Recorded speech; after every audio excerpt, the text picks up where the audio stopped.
ainda são os condenados dos atos golpistas, né? O general Mário Fernandes foi autorizado pelo ministro do Supremo Tribunal Federal, Alexandre de Moraes, a trabalhar na prisão, checando os contra-cheques dos militares e catalogando livros da biblioteca da unidade militar.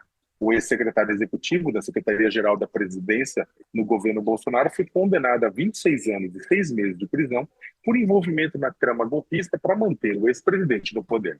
A decisão do ministro libera o militar para trabalhar na prisão e, assim, poder diminuir o tempo de pena. A proposta de trabalho foi apresentada pelo Comando Militar do Planalto, onde Fernandes está preso.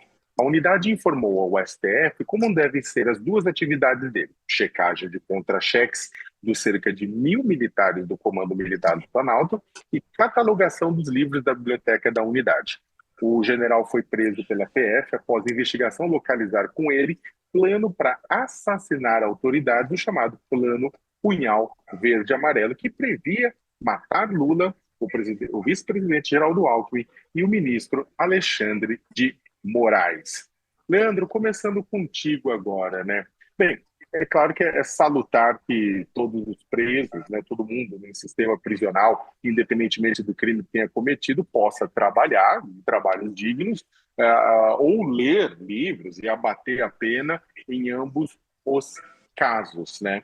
Agora, você acha que esse tipo de atividade que o general Mário Fernandes vai ser deslocado está de acordo? É uma atividade muito sensível para alguém que tá preso, ou é uma atividade que está, na sua avaliação, está dentro do que pode fazer alguém numa situação como a dele? Não, acho que é uma iniciativa importante. Acho que muita gente clama por essa atividade de remunerativa, atividade de trabalho dentro do sistema prisional, de uma maneira adequada. Quer dizer, vamos dar aí ocupação importante aí para as pessoas se ressocializarem. Aliás, essa é a intenção de um bom sistema prisional, né? Ressocializar aqueles que cometeram faltas para que eles possam depois voltar ao convívio da sociedade. Quem discorda muito disso, curiosamente, são os próprios apoiadores aí de planos como o que o general liderou ou participou aí de alguma forma, que dizem que bandido bom é bandido morto, que o sistema prisional de alguma forma deve castigar ou até ir além aí com prisioneiros. Eu acho que dentro dos marcos da democracia, quem concorda com um bom sistema prisional que ressocialize o preso, que devolva ele ao convívio social e que apare as determinadas arestas aí do ponto de vista do convívio, acho fundamental e, como você bem pontuou, salutar que desenvolva um trabalho digno, que se esse trabalho está inscrito nos marcos daquilo que, de alguma forma, quem reflete sobre isso de maneira mais acurada e acredita que deve para desempenhar do ponto de vista das limitações que tem ali dentro de um complexo penitenciário, acho que é excelente, inclusive a ponto de conscientizar um pouco do ponto de vista dos ganhos remuneratórios aí das Forças Armadas. A gente viu os penduricalhos essa semana estando em evidência aí, o quanto que eles impactam ou não na folha de pagamento também do orçamento público, que, aliás, é sempre apertado, e a gente sempre faz a discussão por uma outra ótica e nunca por essa ótica do andar de cima, dos privilégios. Então, acho que também é salutar nesse sentido, também escrutinar um pouquinho do quanto são esses ganhos aí salariais e o quanto esses penduricalhos impactam de alguma forma, que o trabalho dele possa trazer luz sobre isso também. Murilo, agora falando um pouco, lembrando até o pessoal que está com a gente acompanhando aqui o All News deste domingo, o caso do general Mário Fernandes foi um caso extremamente, digamos que foi um dos pontos mais violentos, né, das investigações da Polícia Federal, né, o levantamento dos planos, porque foi mais de um plano que envolvia monitoramento, espionagem, depois ataque, aí envenenamento do Lula, explosão do Alexandre de Moraes, procurar uma outra forma também de executar a Geraldo Alckmin. Depois o próprio Mário Fernandes disse que não, que era apenas um exercício que ele estava fazendo, né? Teve toda essa discussão, mas foi digamos que foi um dos pontos altos da intentona, ou pelo menos do processo judicial da intentona golpista, né?